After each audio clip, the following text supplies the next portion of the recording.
सह्याद्रीच्या डोंगर रांगामध्ये उभा आहे एक भक्कम आणि ऐतिहासिक गड, लोहगड. लोहगडचा इतिहास सातवाहन काळापासून सुरू होतो. 1640 मध्ये छत्रपती शिवाजी महाराजांनी लोहगड जिंकला आणि तो स्वराज्यात सामील केला. भोरघाट मार्गावर नजर ठेवण्यासाठी लोहगड अत्यंत महत्त्वाचा, कोकण आणि पुणे जोडणारा हा प्रमुख व्यापारी मार्ग होता.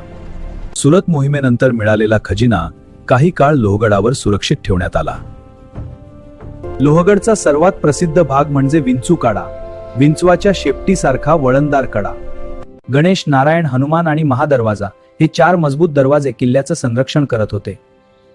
पुरंदर तहानंतर काही काळ किल्ला मुघलांच्या ताब्यात गेला, पण नंतर पुन्हा मराठ्यांनी तो परत मिळवला.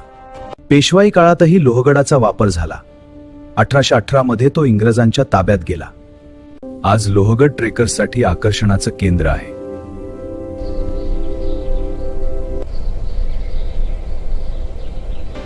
इतिहास आवडत असेल तर लाईक करा, शेअर करा आणि अशाच शौर्यगाथांसाठी सबस्क्राईब करा.